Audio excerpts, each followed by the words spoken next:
Okay, let's open in a word of prayer. Father, thank you so much for your word. We pray that you will bless us this day. Pray you will help us to try to understand the times in which we live and how they fit into the area of Bible prophecy. Pray you watch over us today. In Jesus' name, amen. I'm getting some feedback on my mic, too. Okay. So if you want to put in the comments that my mic isn't working, we do know that. So, when the absurd becomes reality, here's some of the other platforms that we're on. It's become a game now with some of the big social media platforms. I'll talk about that in just a moment. These are some of the ones that you can find us as. If you just want the audio, Blog Talk Radio, Christian Sentinel is putting up an audio. We're looking at other alternatives for delivery of and storage of content and that type of thing. But we're probably a couple months away from getting that all in place, and that's if everything goes perfectly, which, it doesn't always with tech. So we talk about the convergence of events. And so this week I'm going to try to focus on just a few things. I'm going to do a little culture, sort of the state of the world and culture, and then we'll look at Israeli politics to finish out, because that's kind of an important thing. And as you know, there's been a recent elections in Israel over the past 2 years. There have been 4. It's like waterboarding an entire country. They have to listen to politicians that many times in campaigns. Although I don't know, I think a lot of people are probably shutting it out at this point. But it is a very disrupted world. And I won't even begin to scratch things. By the way, I'm going to do an interview tomorrow, 10 a.m. live, 10 a.m. Eastern. I think that's 1 a.m. Tuesday morning in Guam, in case anybody's listening from Guam. But David Fiorazo, Stand Up for the Truth. You can stand up for, I think it's standupforthetruth.com. By the way, I highly recommend that you get David's book, Canceling Christianity, that just came out. I did write an endorsement for that book. I think it's very well done. It deals with, the issue of what's going on in our world and culture, and sort of the tension that's there between, Christians. The tension is, or the question always is, what do Christians do? Do we fight it? Do we just go along with it? Do we just assume that this is the end times and that's the way that it's going to be? And my view, and I think this was a view that David would share, is that we don't know exactly when we're getting out of here. And until then, we've got to fight. We got to stand up for the truth, as David's show is called. So that's 10 a.m. live tomorrow, QFM, Q90 FM in Green Bay, Wisconsin. It does appear that times are getting late.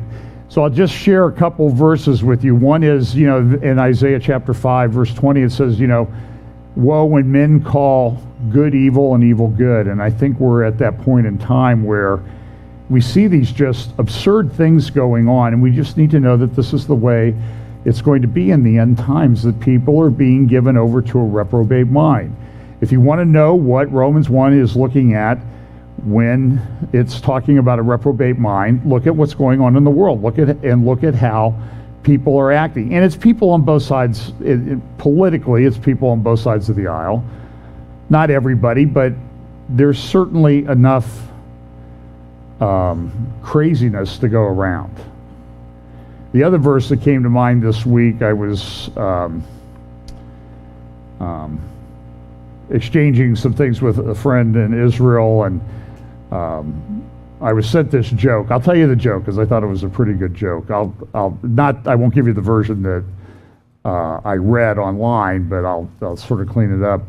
Bono from U2, he's woke, he's a social justice warrior, and he was doing a concert in Ireland, Belfast, Northern Ireland, and he stopped the crowd and silenced them, and he just started clapping his hands, very dramatically, as he's prone to do, and he said, every time I clap my hands, a child in Africa dies. To which some guy in the front row said, well, then quit doing it. Sort of the Irish practicality. But the other thing that thought to me too was in Psalm 121, it says that he that keepeth Israel shall neither slumber nor sleep. And my response to what I was reading about the election was going, yeah, he can't, because of with a crazy political system like that, he just can't sleep, or the country would really fall apart. But let's look at some of the things that are going on now. This is an interesting article in the Wall Street Journal yesterday, the People's Republic of Data. This is a big problem in the world. We've talked about vaccine passports and social credit systems and that sort of things. And there are things on the horizon that are very troubling. They would mean, I think, the end of freedom. There are people fighting them. There are states that say, no, we're not going to go along with it. But there are countries that are saying, or companies, and countries, but companies here in the U.S., for example, there was a lawsuit down in Houston where a bunch of healthcare workers said they did not want to get that thing in their arm. You know what I'm talking about? And the federal judge dismissed their case yesterday, saying, nope, you can't bring a claim on that. The employer can decide whether they can require you to get that or not. And that's I think, consistent with what I understand the state of the law to be. Now, the law can always be changed, but that's the state of the law right now. And some people are backing off, some are getting stronger on what they're going to require, that type of thing. But there's this enormous amount of data out there, and China really wants to control that. China enacted a law in response, I think it was a shot across the bow against countries that want to put sanctions on China for what they're doing. There's plenty of articles now out there about people looking into the origins of COVID-19. Did it come from a leak in the lab? Whether intentional or unintentional, I don't know that we'll ever know that, but there's a lot of people talking about it. 10 months ago, you could not talk about it. If you talked about it, you were banned from Facebook and social media platforms. There's still things that you can't talk about, COVID-19, or you'll get banned. And so if we ever talk about them in detail, we'll put it up on the Rumble side of the account. I guess to get around the censors, there's no sense playing the little games and using code words and that type of thing. But there is a big concern about data. Look at this graphic. This is from the article in the Wall Street yesterday. Data generated by each country, China and the US. And those 40, it's zettabytes of data. A zettabyte is 1 trillion gigabytes. That's a lot of data.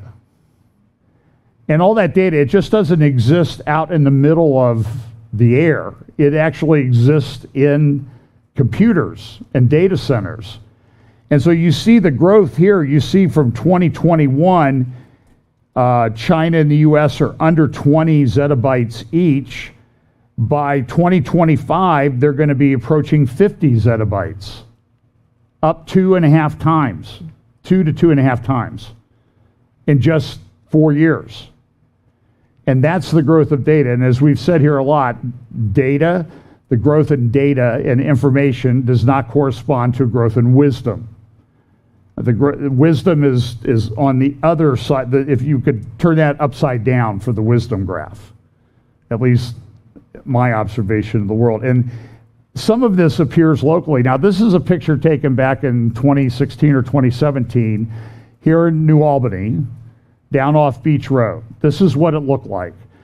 Now, I'd not been down there. I've been down there a couple times over the past week and a half.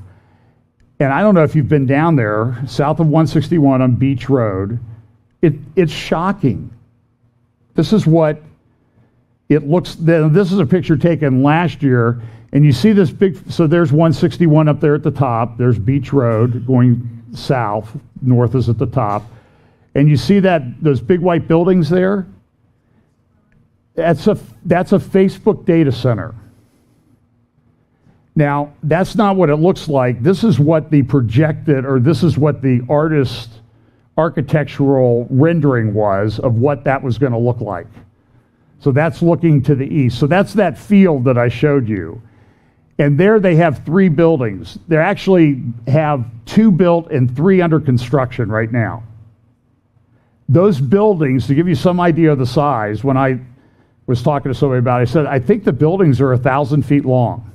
And I looked it up. They're 1,200 feet long, 4 football fields long. And they're maybe up to 5 stories, 6 stories tall. This is what a hallway looks like. I mean, that's almost a quarter of a mile long.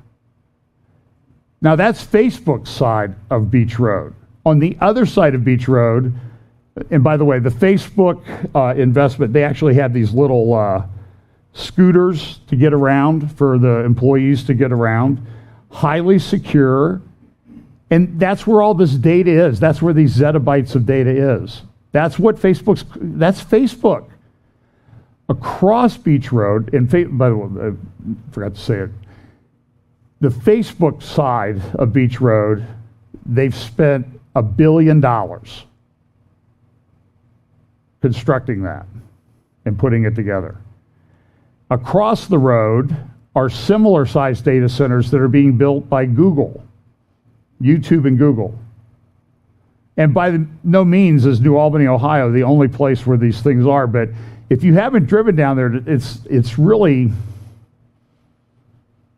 can I be honest with you, it's kind of creepy that all that data is there and being stored.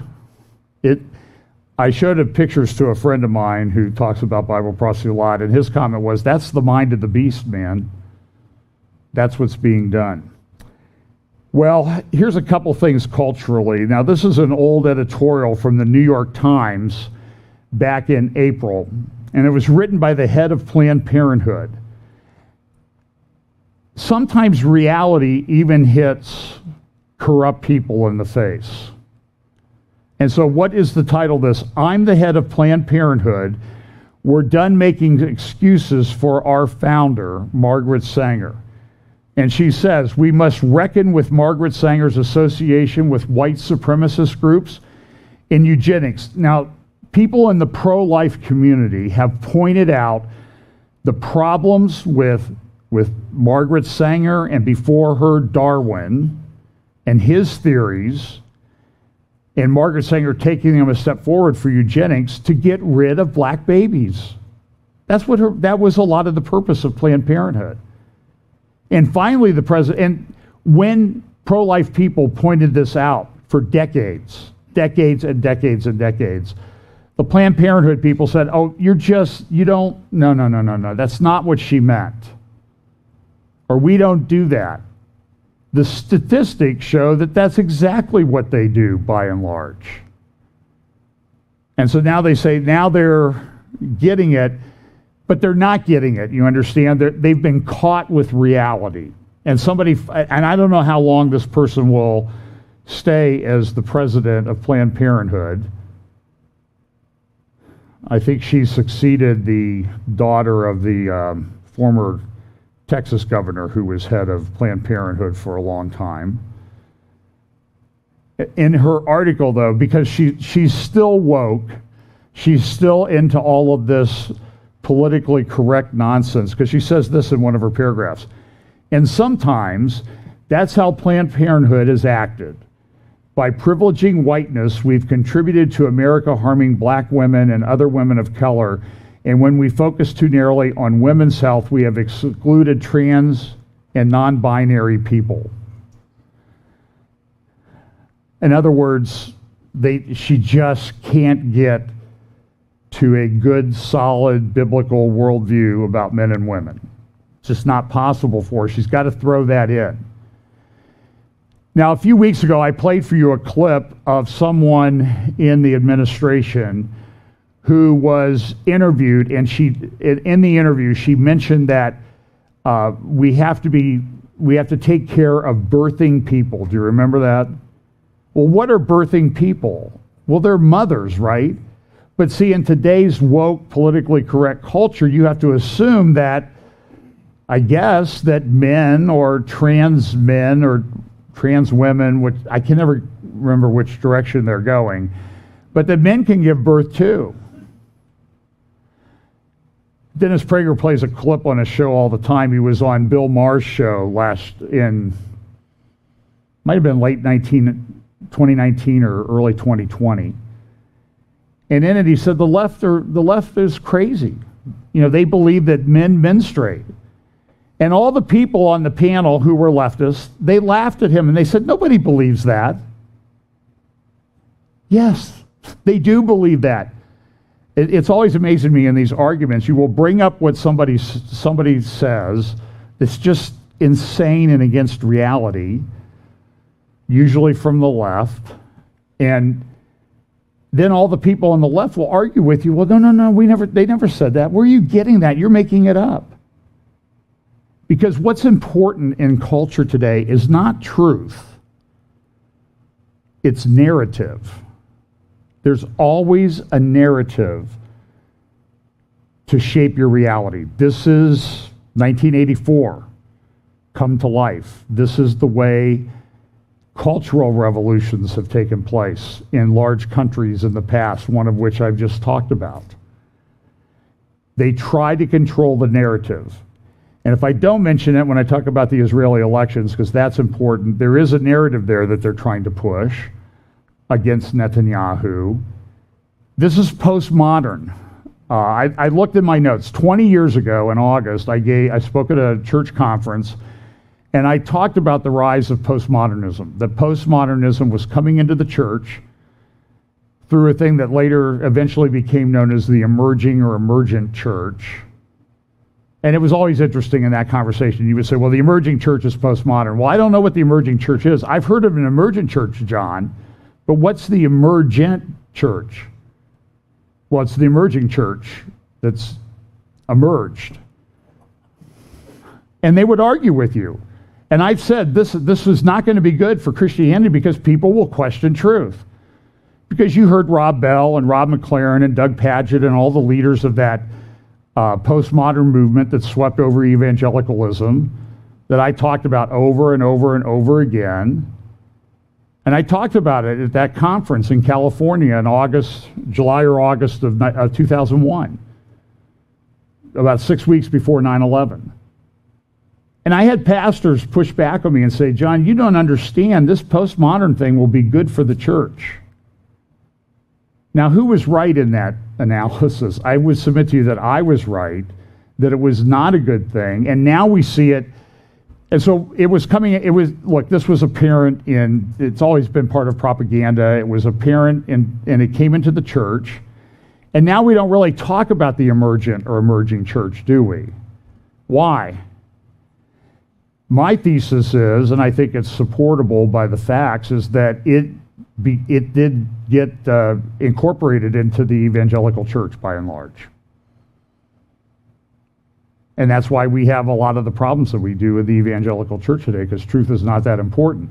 So when this person in the administration talked about birthing people, a lot of people were saying, well, that's not what she meant. Don't get your don't get all tied up in knots about it, John. You're just not worried about it. Here's an excerpt from the president's proposed budget to Congress. You know, the budget that's about that tall, and the money that's spent is about, 7 skyscrapers tall. Reduces maternal mortality rate and ends race-based disparities in maternal mortality. So that's the start of the paragraph. The United States has the highest maternal mortality rate among developed nations, with an unacceptably high mortality rate for Black American, Indian, Alaska Native, and other women of color. To help end this high rate of maternal mortality and race-based disparities and outcomes among birthing people. Now listen, they just used the word maternal 3 times. So there are some people in our Congress and Senate that had the lady who used the birthing people phrase, and then the Secretary of Health and Human Services, Becerra, who tested, and so I'm going to play a couple clips of them. So look, first is the lady who's used the phrase the first time I heard it, and then the Secretary of Health and Human Services, and watch his body language and the way he talks. So first, here's this question. The budget requests $26 million to reduce maternal mortality and eliminate race-based disparities in outcomes among, quote, birthing people.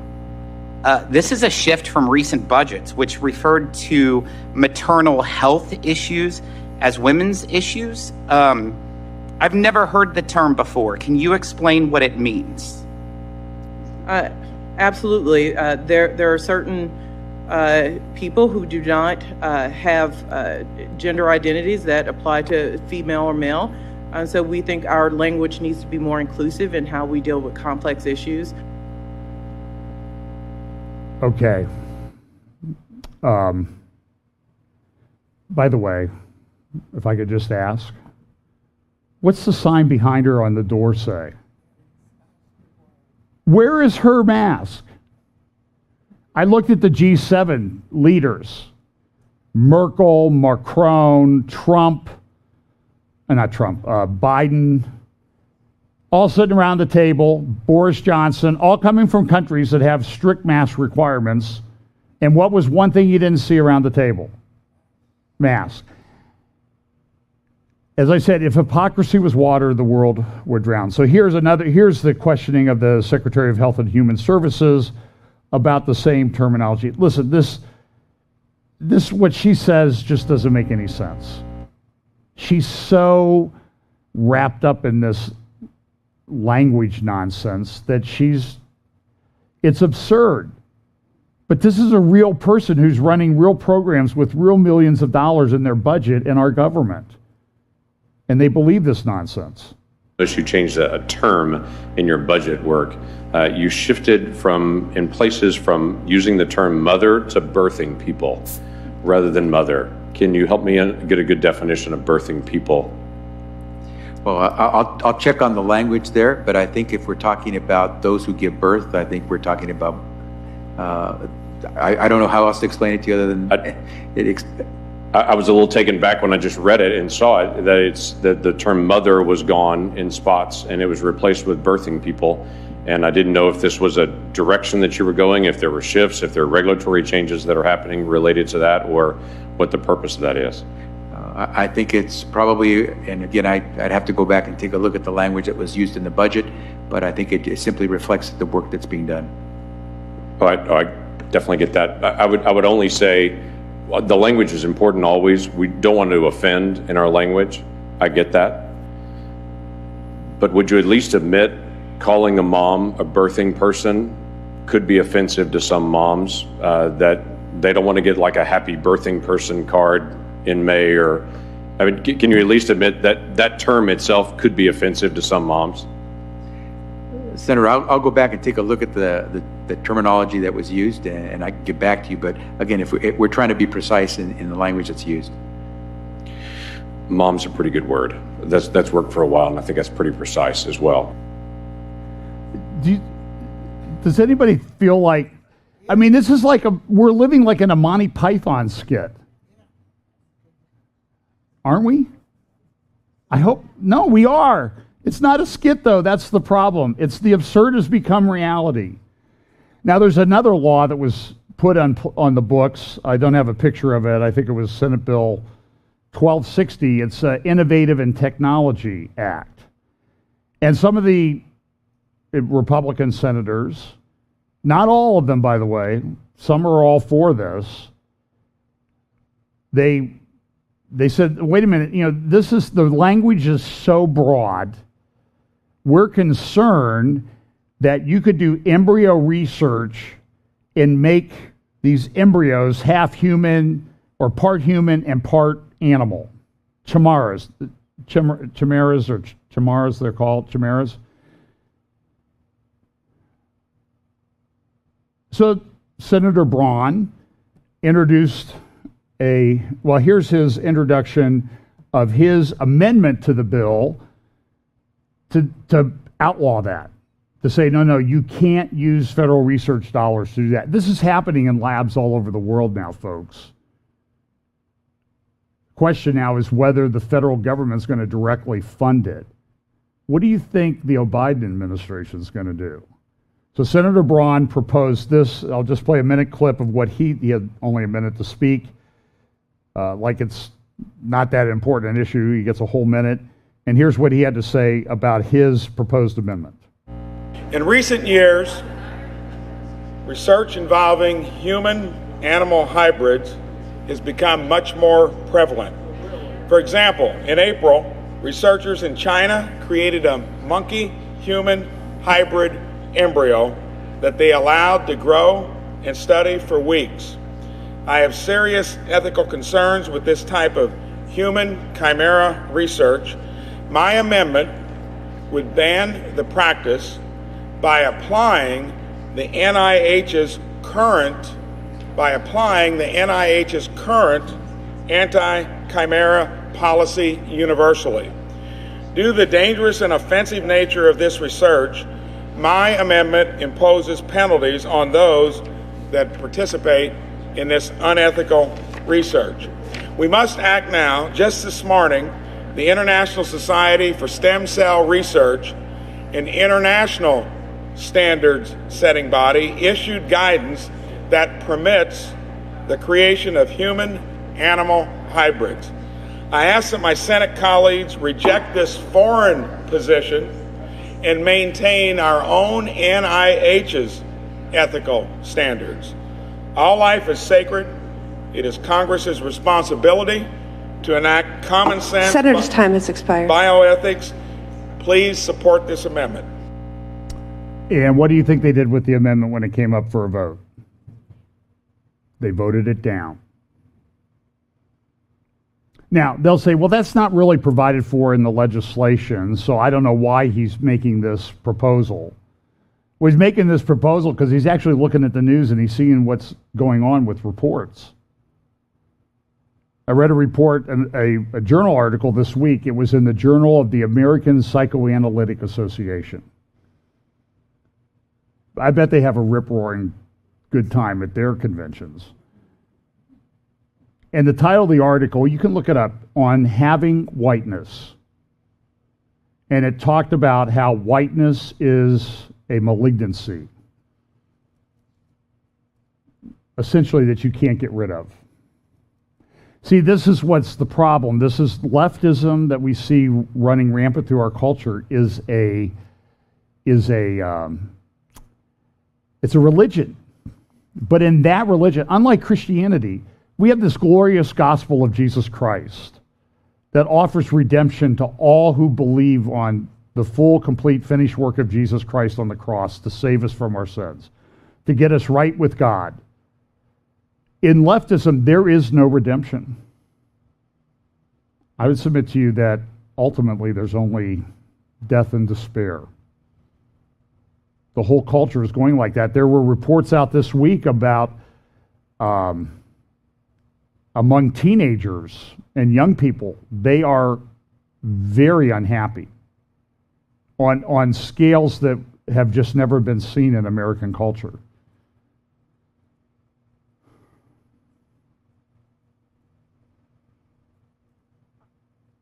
So my earlier statement is, you got to fight this because their lives and souls at stake. Now, I'm not saying go out with clubs. You understand that. But you got to stand up against this. At some point, Jude has this example, the book of Jude, talking about false teachers. It says, some rescue as if you're dragging them out of the fire. Well, we're on fire.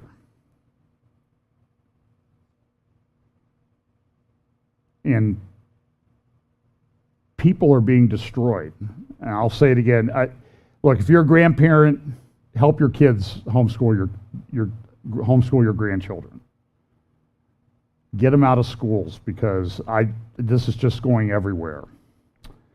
More about that in a moment. So Disney came up. They have this artist contest. So here's one kid and what he did for his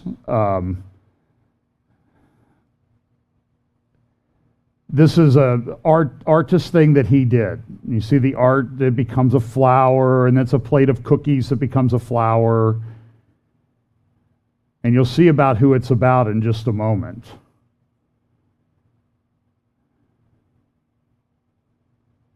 And you'll see how this image morphs into someone that's fairly well known in our culture and world today.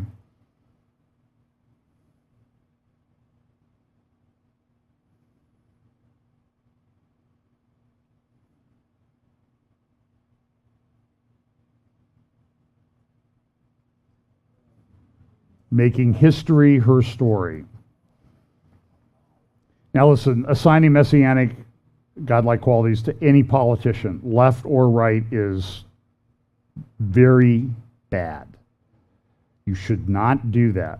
There's only one Moshiach who's coming, who's been here, and he's coming back. But you're going to see more and more of this. People doing this, of giving almost godlike qualities to people.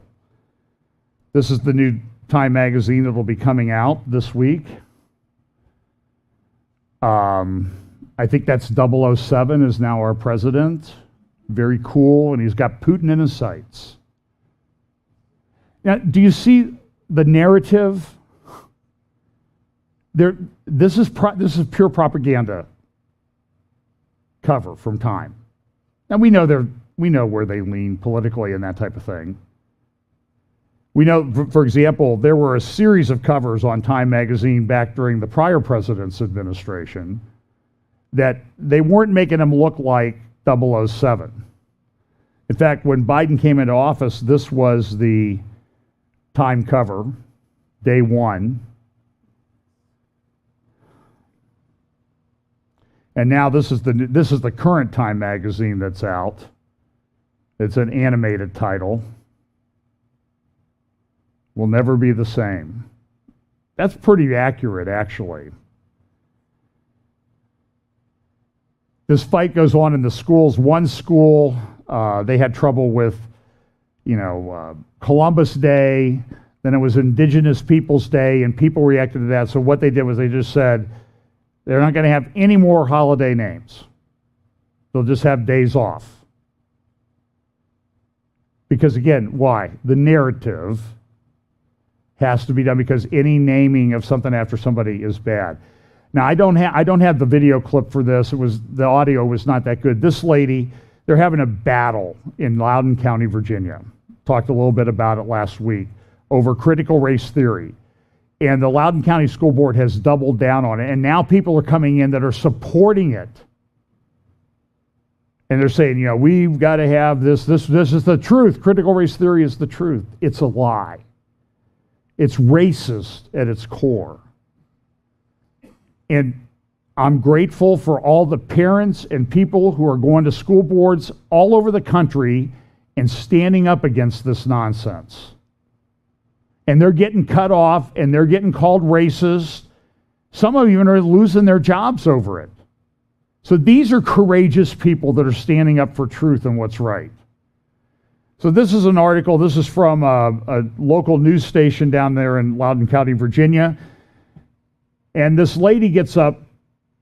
I'm a naturalized citizen from China. I'll just sort of read the article. The Cultural Revolution began when she was 6 years old, she said, and immediately pitted students and teachers against one another by hanging big posters in hallways and the cafeteria where students could write criticisms against anyone deemed ideologically impure. This is the Cultural Revolution in China. She lived through it. Estimates, 25 to 50 million people were killed in the Cultural Revolution by Mao, who is held up as a hero by the founders of certain protest movements in the United States and people in Congress and in the administration and in the White House and in the White House control room. We know where that is. She said this: one of the teachers was considered bourgeoisie because she liked to wear pretty clothes, so the students attacked her and spit on her. She was covered with spit, and pretty soon it became violence. Communist squads would raid homes and destroy any relics of China's past culture, history, governments, and religion, she said. Everything that was considered old, feudalist, a vase, Buddhas, everything was taken out and smashed. We were asked to report if we hear anything about someone saying anything that showing that there's a lack of complete loyalty to Mao. There were people reporting their parents, and their parents ended up in jail at 26 years old. She finally made it out, traveling to the U.S., where she immediately found freedom she had never been able to enjoy before. I felt like it's such a free country. I have access to all sorts of information, books on both sides of the issues. But she said, in the current political and cultural climate in the U.S., however, she felt that some of that freedom is eroding. I can't really just say what I mean, even though the other side can say whatever, she said. To me, and to a lot of Chinese, it is heartbreaking that we escaped communism and now we experience communism here. The communist regime used the same critical theory to divide people. The only difference is they used class instead of race. She said she witnessed students and teachers turn against each other during the pogrom and saw schools change their names to be politically correct. I'll bet they changed the names of holidays too. We were taught to denounce our heritage, and Red Guards destroyed anything that is not communist. We were also encouraged to report on each other, just like the Student Equity Ambassador Program and the critical race theory education system that they've adopted in Loudoun County. She said it's the same thing. It should have no place in our schools. 246 years ago, another Virginian said this, "Give me liberty or give me death." He said that in Richmond, 125 miles to the south. So I'm grateful for this lady being sort of now in the show notes that we put with the video description. We'll put a link to this document. It's called Combating Critical Race Theory in Your Community. It comes from the Citizens for Renewing America. By the way, this document, link to it, was posted on Twitter the other day, and the post was immediately removed. Now it's back. But do you understand? So when you drive down Beach Road, there's a fight going on here. You can drive by their buildings, my friends. I should go out and apply for a job and see if they'll hire me. See how long that would last. So it tells you what critical race theory is, things you can do, how you can go to your school board, what you should say, what you should do, how you can organize, that type of thing. It's a great resource. 68 pages, 90 pages. You can download it, all kinds of information to help people out. But in terms of thought, our country is on fire. And I note this is from the New York Times and other weather reports this week. The dark red, the dark areas are extreme, severe, unprecedented drought. And red is approaching it. When they say 11% in extreme drought, now the number's like 27%. And I know the Desert Southwest has always been the Desert Southwest, but this is something that's not been seen for decades, if then. It's at the start of the growing season. You need to get some food and stuff stored up. I was going to post this. I didn't have time the other day. About a year ago, I was over in Springfield, Ohio, and I went down to fill up my tank of my little Prius, which I love filling up the tank of my Prius when I'm sitting next to an SUV. It's a wonderful thing to watch. And I got gas, I had it like 10 cents a gallon off. I got gas for like 89 cents a gallon. And here we are, less than a year later, and what's gas? $3.15 most places. I hear it's approaching $6 or maybe over $6 in California.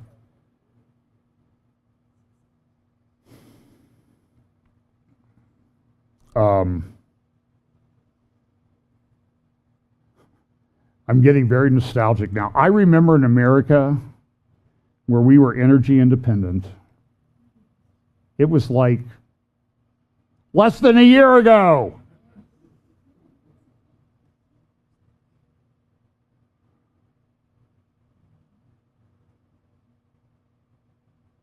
Keystone Pipeline, done.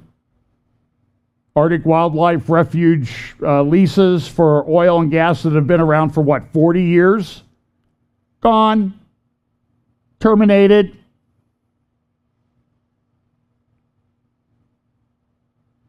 Russian Nord Stream pipeline to get gas to Europe. Go ahead, Putin.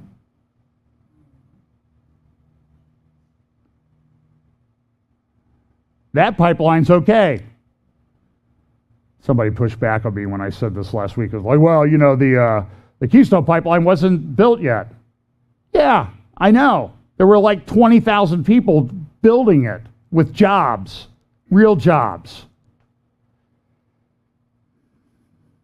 Okay, so enough of the couple things that are going on in AI terms. Navy and Boeing make aviation history with the MQ-25 becoming the first unmanned aircraft to refuel another aircraft. Seth Fransman has a book, I think it's out now, called Drone Wars. He's from the Jerusalem Post. You might want to get it.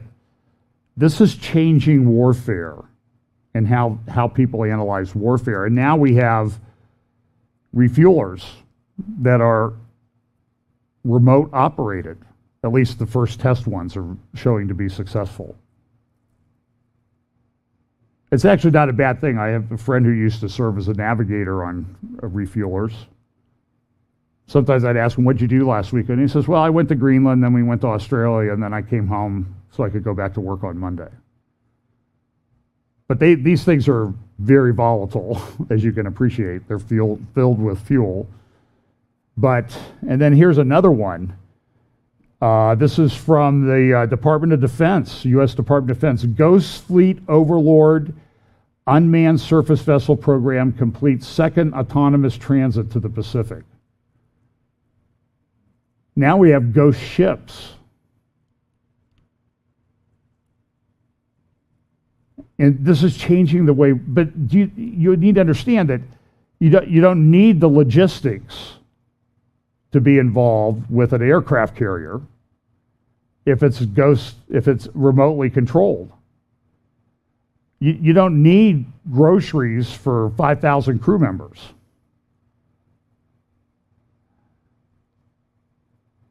But then again, small country that has terrorist leanings, they don't need 5,000 soldiers or Navy crew on a ship like that either. We're in a very strange area, and I'm not even talking about the UFO thing that everybody else is talking about.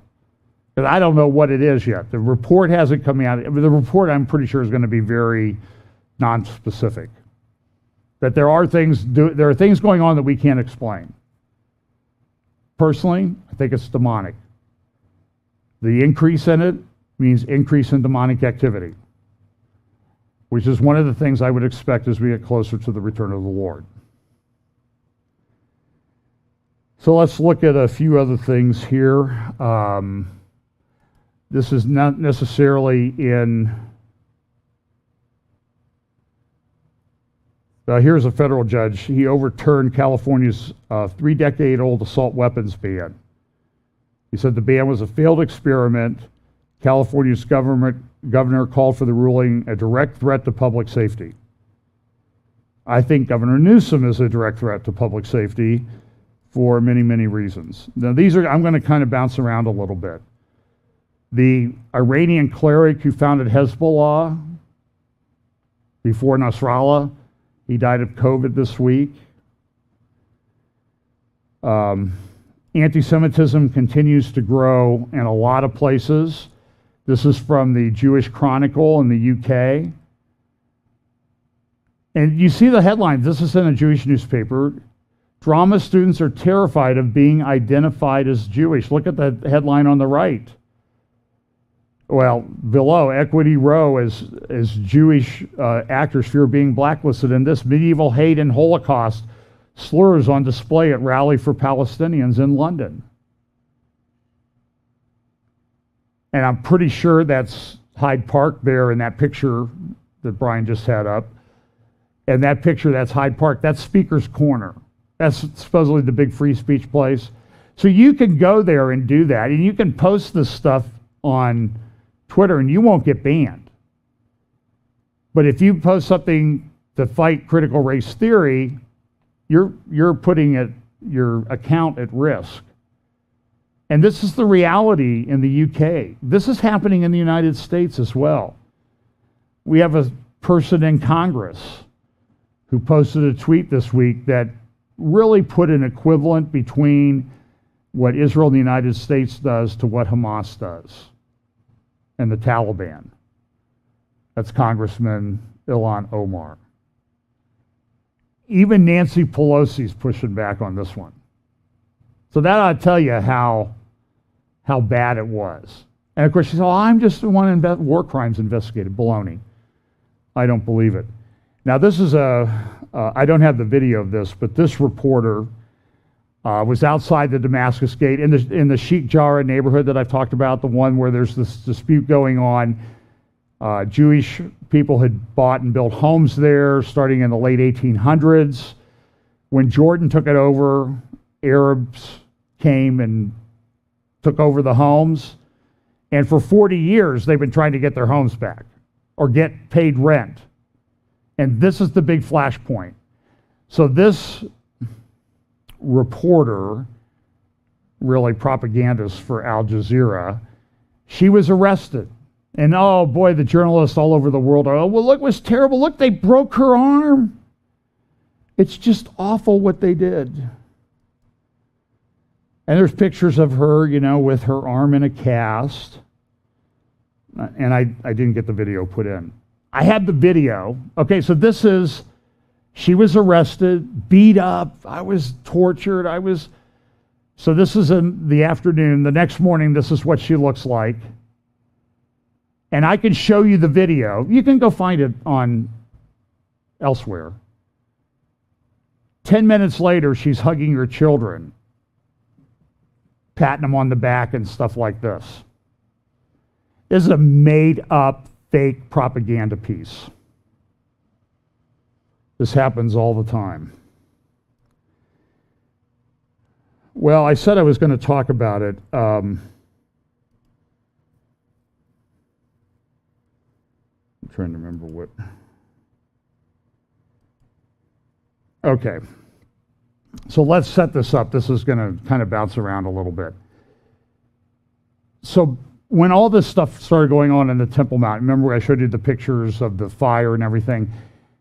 I believe the next day they were supposed to have what's called the Flag Day Parade, the Flag Parade, or Parade of Flags in Jerusalem. It's where they do things like this. I know this is shocking, and this is incredibly offensive behavior, that they would actually, in Israel, in Jerusalem, their capital, take an Israeli flag, bunches of Israeli flags, and they would actually celebrate the fact that we have a country called Israel. I know that's highly offensive to some people. It's not to me, by the way. I was there on a Flag Day once.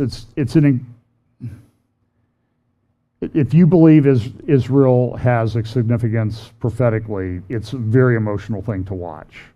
It will move you to the core of your soul. So,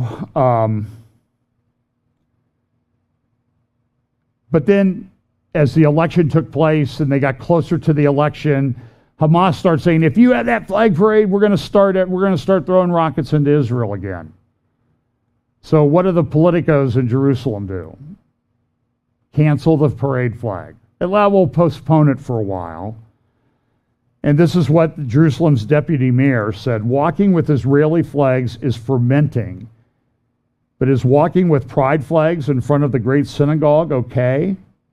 This is a net political question. If thousands of policemen could be assigned to last week's Pride Parade, then the Flag Day parade, the Flags Parade, can also be secured. So they've been going back and forth. It looks like they're going to get this thing put together. So that was over the last couple weeks. This has been bouncing back and forth, and it looks like it may happen next week. But now they're saying, well, you can't march through the Damascus Gate, through the Old City to the Western Wall Plaza, the Kotel, because that would be provocative. So we're going to have to change the route. We're going to go in through the Jaffa Gate down by the Church of the Holy Sepulchre. Look, is it provocative? If you understand what's going on over there, carrying an Israeli flag through the Muslim quarter, unless you're in a big crowd of other people doing it, could be a very dangerous thing to do. But the Jaffa Gate goes through the Armenian, into the Christian quarter, Armenian and Jewish quarter, and you're probably going to be able to make it then. So yeah, they're trying to make a statement. They really are trying to make a statement about who's in charge. And underneath it is this constant war. In fact, Jonathan Spire, when he wrote in the Weekend Australian a couple weeks ago, he said this about what's going on.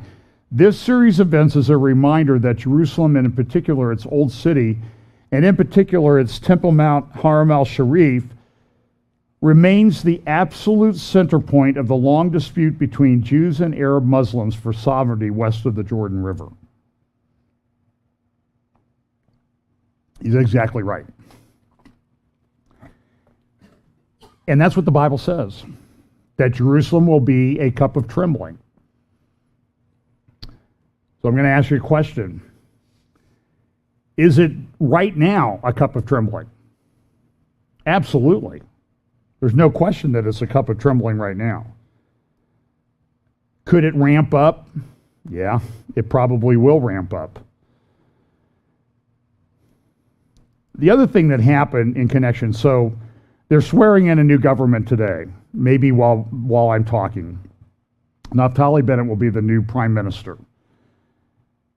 And I've got a couple things to say about that. But first, what's happening is there's a complete changing of the old guard in Israel right now. I mean, Netanyahu's been prime minister for 12 years, and he was prime minister back in the late 90s for a few years. So he's 15 years out of the last 25, he's been the prime minister. By everything that I know is he's gone, as he's no longer prime minister as of today. He will be heading up the opposition, although they're talking about replacements for him as head of the Likud party. People are tired of him. They don't like him. They think he's arrogant, corrupt. There's all sorts of things that they say about him. Very interesting parallel to the things that are said about him, that are said about somebody who used to be president of the United States, whether you like him or not. There's a stunning parallel between things that are going on. But back May 31st, June 1st, June 2nd, they changed the head of the Mossad. Yossi Cohen left office, and they put in a new guy. And they had a ceremony to do that. But it's interesting that one of the things, Yamina, now they say they didn't do this, but there is legislation that's been introduced in the Knesset to bar they don't say we want to bar Netanyahu from running for office again. They say things like, well, if anybody served at least 2 terms as a prime minister, then they can't run for prime minister for a certain period of time. So there are about 8.5 billion people on planet Earth. Of all those people, there is one person to whom that law would apply. Now, the people say, well, we're not targeting Netanyahu. That's a little bit incredible that you would even say that. How foolish do you think we really are? And so they're trying to prevent him from getting into office. So he went to the ceremony to swear in the new head of the Mossad, and he said this, first of all, we need to choose, and I hope it will not happen, between friction with our great friend the U.S. and getting rid of an existential threat. Getting rid of an existential threat must prevail. It falls on all of you, on the political leadership of the State of Israel, and on you, David, that's the head of the Mossad. All of you must do everything to ensure that Iran will never arm itself with a nuclear weapon. Now, that was very controversial in Israel. And so this is Netanyahu. He's still fighting to remain prime minister when he said this about a week and a half ago. But he said, listen, if it comes down to defending Israel or offending the U.S. over this Iran thing, I'm defending Israel. Prime Minister, or new defense, well, he was the existing defense minister, Benny Gantz. He's head of the Blue and White Party, and in the new government, he will continue to be the defense minister. Now, he was former head of the IDF, and I think there's a lot of things that he gets. I think he understands somewhat the threat. But this is the concern that people have with the new government. But this is what he said in response to this. Iran poses a threat to regional security and global peace.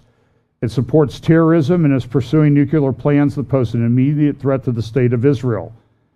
Nonetheless, Israel remains the strongest country within a 1,500-kilometer radius from Jerusalem.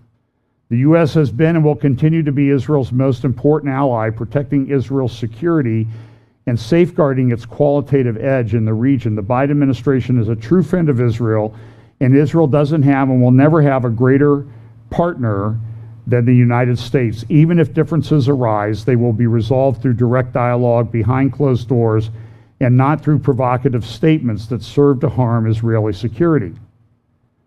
So you understand what he said there. That's the translation of what he said in Hebrew, and what he's saying is, Netanyahu, shut up. We're in charge now. Now, the head of the Mossad has a lot of responsibilities. This is a clip of that I pulled off a Syrian website called Southfront. And over the past few weeks, there have been a series of fires in Iran. This has been happening for a while now. Aside from the assassination of Soleimani and Farizad, the head of the nuclear program, there have been a number of fires, explosions. My understanding is there have been billions of dollars of damage done in Iran through these strange things. It included, I think I mentioned it last week, the largest ship in the Iranian Navy. I think you'll see a picture of that, a little clip of that here in just a moment, burned. So you had a refinery at Tehran, you had a soft drink factory at Tehran, and I think what you're going to find out, if people were able to dig into this and find out, is that these fires are all at Iranian Revolutionary Guard front companies. The Iranian Revolutionary Guard is given a portfolio of businesses that they can use to fund operations and pay people off, and over the last 20 years, they have consolidated their operations. So another thing that happened was there was that fire. There's the fire at the Tehran refinery. I think you're going to find that these were associated with the Iranian Revolutionary Guard. So this has been a problem for a while.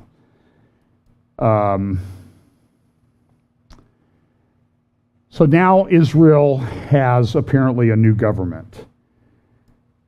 They were able to cobble together a coalition of 61, and this is after the results of the election. So they had 57 in the anti-Netanyahu bloc. They had 11 that were non-committed.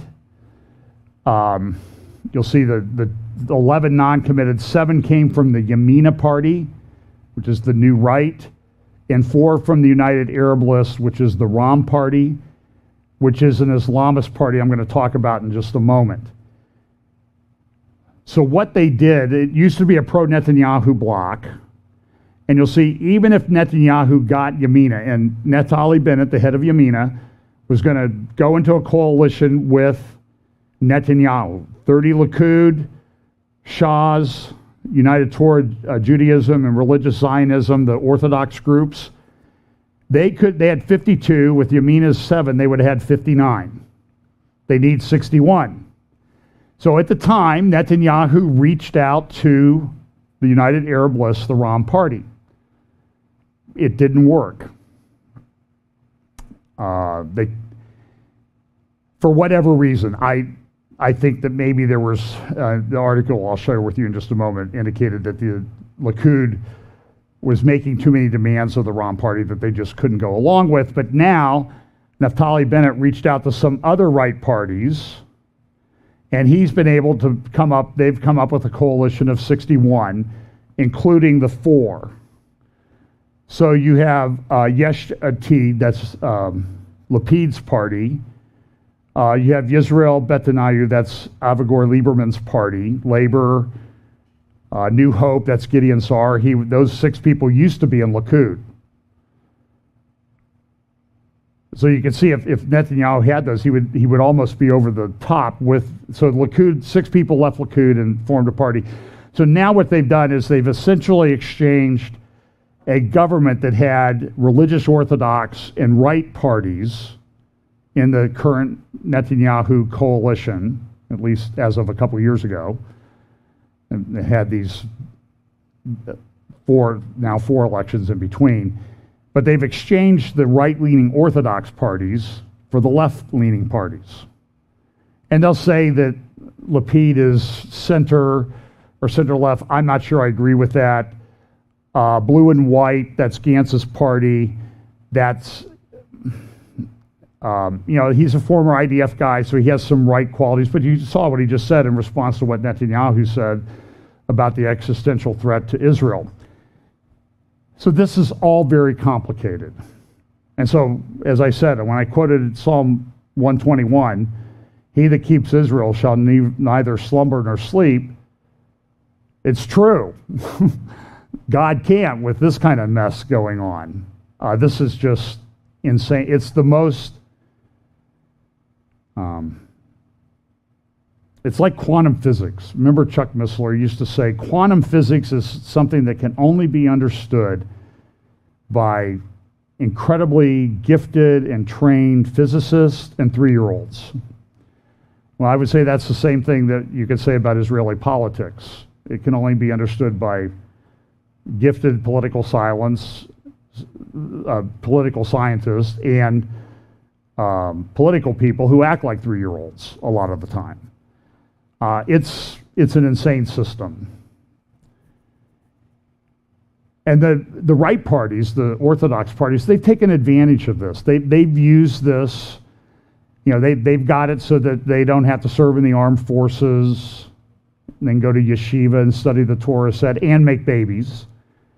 And Israel likes that because they want to have the demographic buildup that the Orthodox parties give them. And some of them aren't even really in favor of the state of Israel either. Not all of these are, but some of them are not.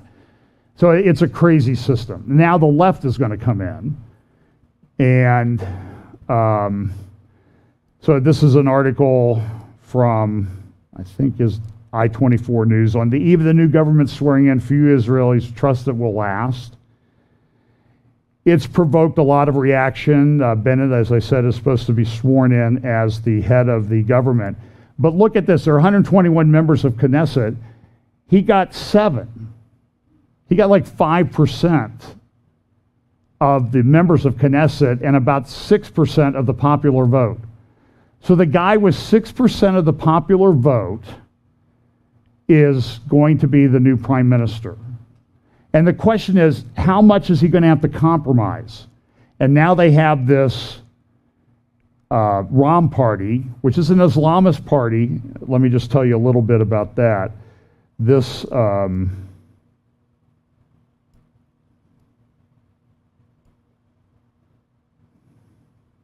this article from Israel Home this morning, they talk about the negotiations that went on when Netanyahu was trying to get Mansour Abbas to come into the coalition. And he said, when we ask him to Mansour Abbas, not Mahmoud Abbas, but Mansour Abbas, the head of the Ram party. It's an Islamist Muslim Brotherhood associated party. When we asked him to recognize the national rights of the Jewish people over the land of Israel, he hinted that it might happen in the future, but that today it would be political suicide and perhaps even existential suicide, a real threat to his life. As far as I'm concerned, said Halevi, this is the Likud member, Abbas reached out to the Jablonski formulation of the Iron Wall without infringing on our national rights here in Israel. On a practical level, in meetings with Rabbi Druckmann, he laid down much more limited demands in a civil platform that Bennett gave to him. I say this from my own personal information. I was there. He also made it clear to us that he personally expressed support for the Abrahamic agreements, but as a member of the Joint Arab List at the time, he had to oppose them publicly. And so the question is, this guy's going to be in the Security Cabinet, his party. He's going to have a seat on the Security Council. And so now there's an Islamist in charge of that. And so, look, it's fair criticism to say, well, Netanyahu was trying to get him to come into the government too. But Netanyahu didn't succeed. Naftali Bennett did, and Naftali Bennett has brought him in, assuming the swearing in takes place today. And he signed all the agreement. But there's no question that this party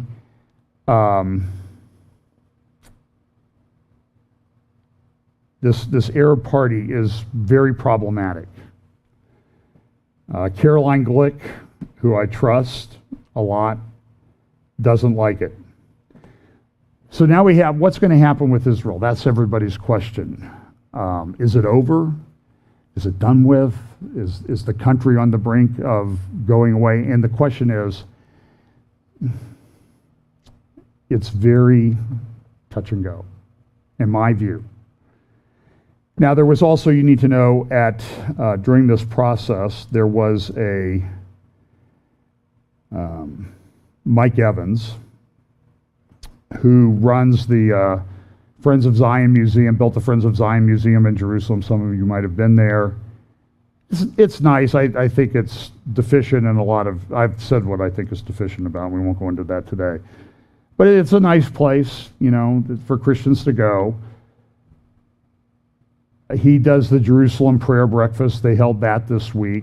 But he wrote this horrible editorial op-ed in Times of Israel. You can go read it, about the striptease show of Israeli politics.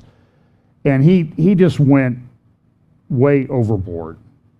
And then Monday, he did a press conference in Jerusalem, and he doubled down on some of his stuff. He apologized some to Naftali Bennett, but then he didn't carry it through to the end. Now, this is, I think, going to have an impact on Israeli Christian, evangelical Christian relations. So I know people have flown there, Joel Rosenberg, John Hagee, trying to smooth this over. And they had the prayer breakfast. I don't think Mike Evans participated in that, but it's a problem. And so this, again, is the tension that, we support Israel unconditionally, but that doesn't mean that doesn't mean that we can't criticize them. I mean, the Jerusalem Post writers criticize our government all the time. And as someone who, I guess you would call me a Christian Zionist, I believe we're in this process of biblical prophecy being fulfilled. And I support Israel. I love Israel. And I've been criticized by people, and they say, well, you're just an Israel supporter. You don't understand all the Rothschild, blah, blah, blah, the fake Jews and all this other nonsense that they throw at you.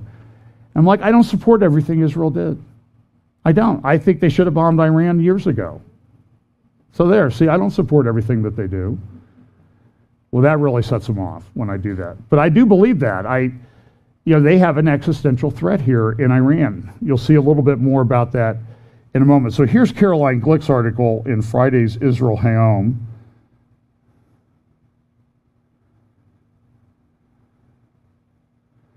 Let's see, this must have been last week's. Okay, so why is my email not opening up?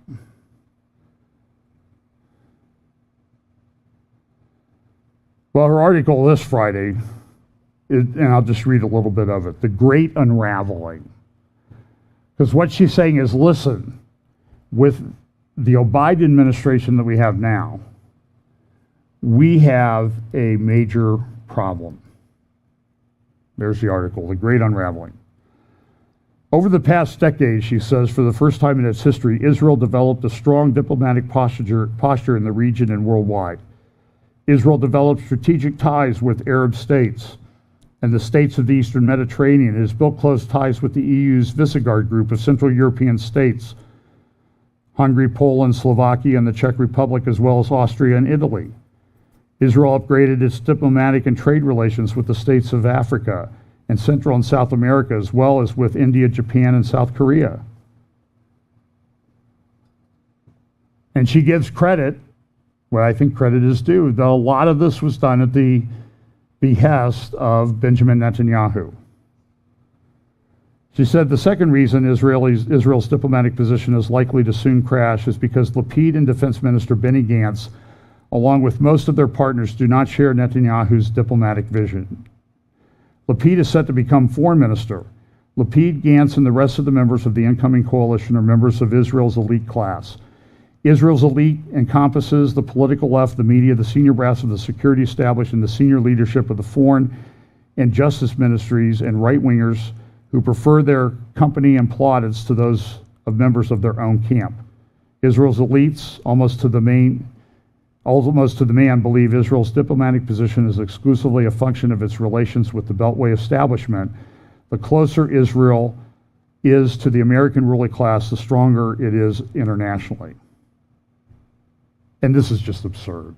Do you think that anybody's going to love Israel? No, they're not going to. And so Blinken, he was interviewed this week. I don't have time to play the clip today, but he goes on about, well, they asked him about the Golan Heights and the Foreign Affairs Committee in the Congress the other day. And he said, well, yeah, Israel's in control of the Golan Heights. Now, this is they're breaking with everything that Trump did with regard to Israel. They don't even like the embassy in Jerusalem. In that regard, Daniel Greenfield, a great writer who I would highly recommend that you read, he writes for a Front Page magazine. Sometimes his article on Front Page got picked up by the Jewish press. And if it comes up, here we go. His article, published on June 10th, just Thursday, is titled, Biden's, I hate pop-ups.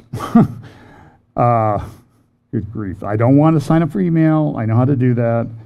And I'm not going to buy anything that pops up that annoys me. A decade ago, Vice President Biden paid a visit to Jerusalem. Like any trip by an emissary of the Obama administration, it wasn't a goodwill tour, but a combination of provocation and shakedown. While Biden was in Israel, 2 construction projects received partial approval in a multi-stage process from the city of Jerusalem.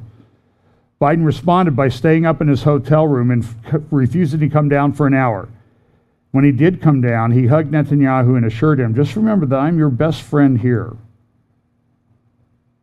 Biden's definition of friendship is the backstabbing kind, because after that, he and the entire Obama administration began attacking Israel over a decision made by a local urban agency. And it went on, the Biden administration or the Obama administration at the end after the election, a few weeks before the swearing in, they didn't veto Resolution 2334. So this is highly problematic. It comes within a context. So Yossi Cohen is out, and then this article that's in the Washington Post the other day that says that, here it is, Russia's set to arm Iran with an eye in space. The report is in the Washington Post, Russia's going to let them use their advanced, at least some of their advanced, not super advanced, but some of their advanced spy satellite technology, Iran, so they can track Israel and that type of thing. Now, Putin was interviewed and he said, that's absurd, I'm not going to do that. It's not true. Not true, not true, not true. So the answer is, I don't know whether it's true or not. It was the Washington Post, which has a tendency to be a bit of a Democratic Party and administration mouthpiece. We all know that. So I don't know if this article was planted in the Washington Post by the administration, because they knew that if they leaked it to the Washington Post, it's going to get published, and it's going to ding Putin before Biden has to go meet with him. So it might be a way to get at Putin to make Biden look good. Do you understand the propaganda thing that we're in, the narrative building? So this is all going on. So I don't know if this is true or not, but it is very problematic if it's happening. Yossi Cohen, on his way out. Now, under Yossi Cohen, he'd been the head of Mossad for a while. There were some incredible things that were done. Remember, these are the safes in the building in Tehran that house the nuclear archive of the Iranian government. We know that there were attacks made on Natanz. We know that Farid Kazed was assassinated last year was it last year or this year? I can't even remember. Recently in Tehran, in a kind of a very incredible thing. So he gave an interview on his way out, and he exposed a lot of things. He said, Cohen does not take responsibility for a specific operation, but reveals for the first time the behind-the-scenes things that are going on. So with regard to the head of the Iranian nuclear program, he said, listen, if the scientist is willing to change careers and will not hurt us anymore, then yes, sometimes we offer them a free pass. Question, did you ever approach an Iranian scientist? I just give you an example. And he understood who was approaching him and says, dear friend, perhaps you want to become a piano teacher. Cohen, yes. So Israel reached out to him and they gave him a choice, and he wouldn't agree to it, and so he's gone. This is from the Tehran Times saying that he essentially admits this. And it is a stunning interview, and I think in the notes we'll have some of this. So now what Israel's doing is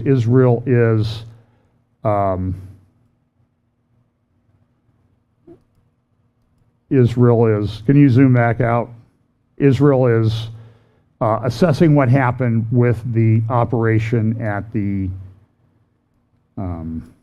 facility. And look, this is from the Intel lab. This is, I think I have a video here. Yeah. So here, there's no sound on this. This is just some of the satellite technology and things where they've determined that this is like an underground facility. And so they've made up these 3D, some of the intelligence agencies have made up these 3D assessments of what's going on with Iran underneath this. It looks just like a mountainside, but here it is. It's got this, incredibly detailed rooms and storage and redundant power plants. It's essentially, in many respects, it's similar to what I showed you from Google and Facebook south of here. It's all underground. Same thing. So this is in Iran, and this is all being assessed. At the same time this is going on, there is these reports. Memory has a great, and I think I have a link to that one also in the notes.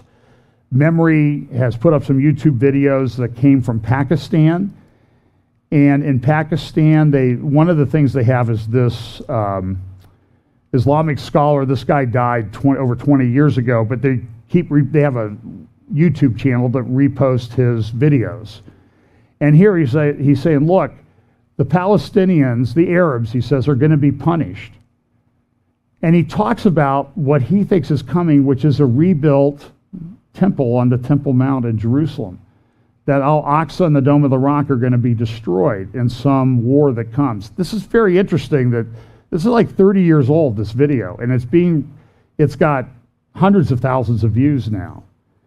Also in connection with this thing is they have this, took this out of the Washington Post from about 6 years ago, and their missile can go to, guess where?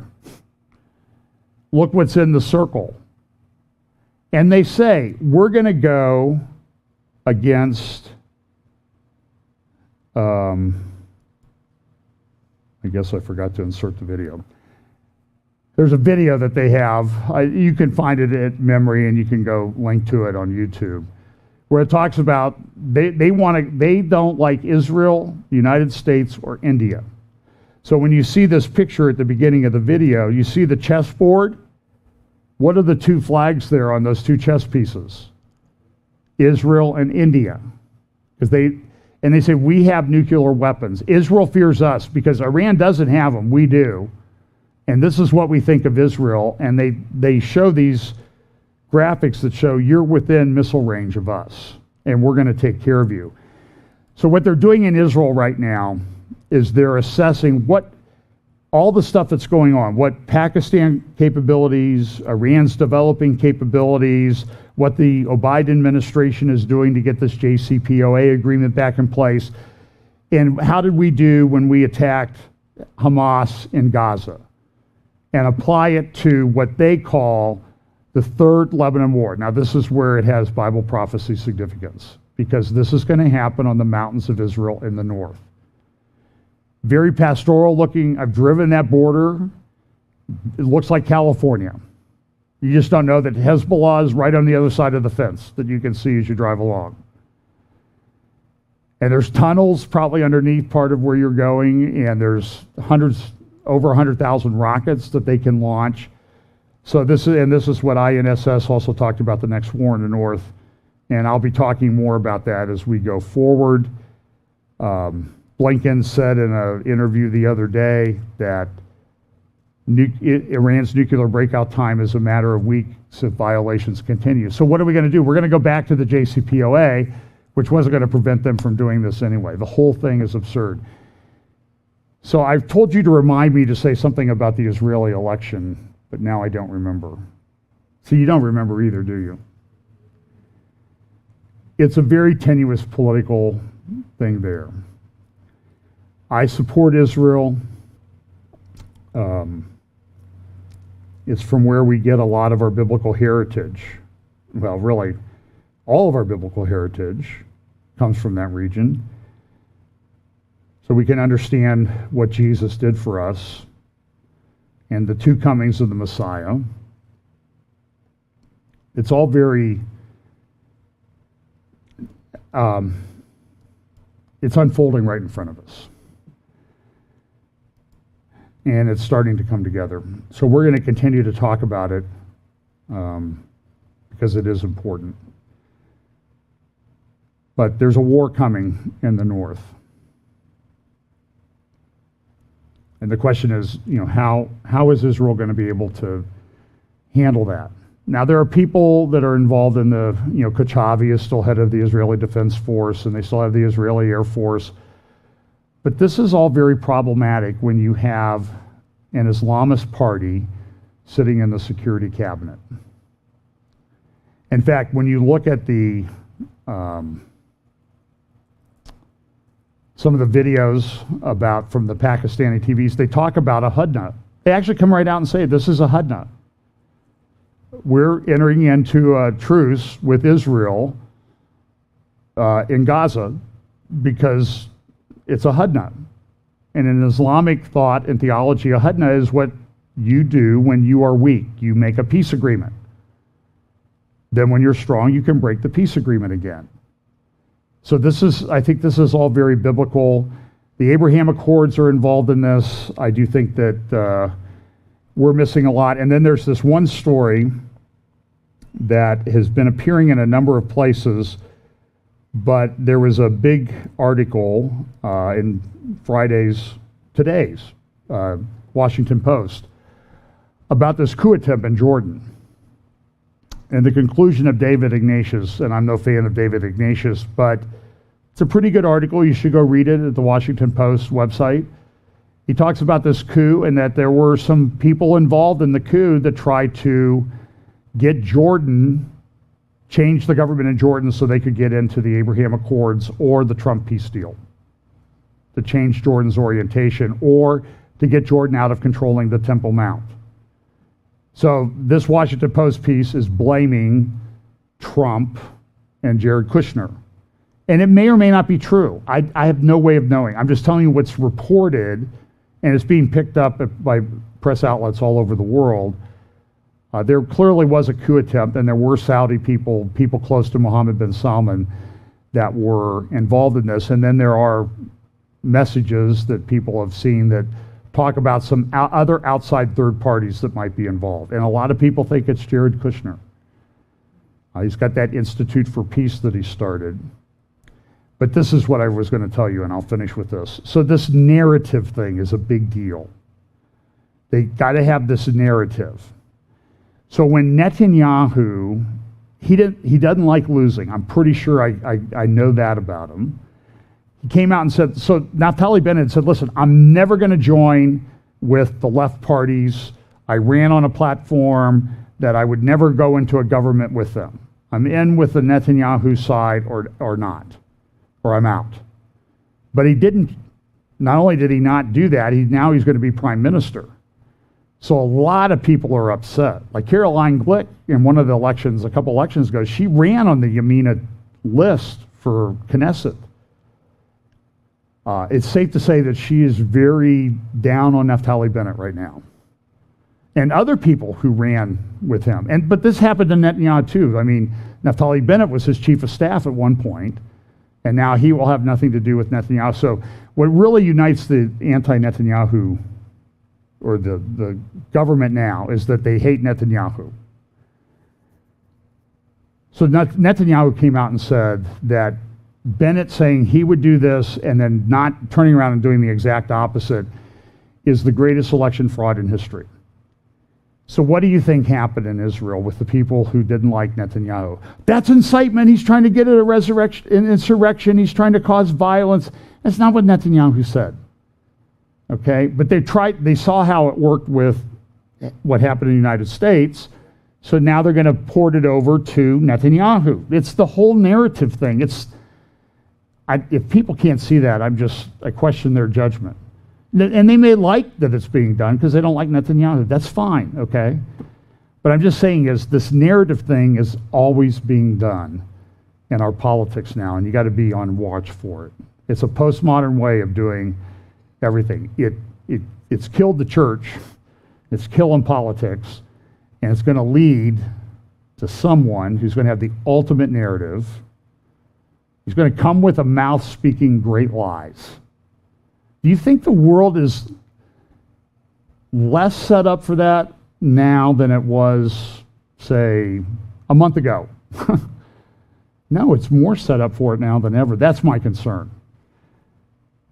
But we know that this would happen, as I say all the time. What do you think the end times are going to look like anyway? But look, God's in control. He's not surprised by any of this. And we have work to do till we're out of here. So, let's pray. Father, thanks for your word. Pray you'll bless us as we go this week. Help us to be people of truth, to stand for truth, for righteousness, and always speaking the truth in love and sharing the gospel of Jesus Christ. Bless us this week in Jesus' name. Amen.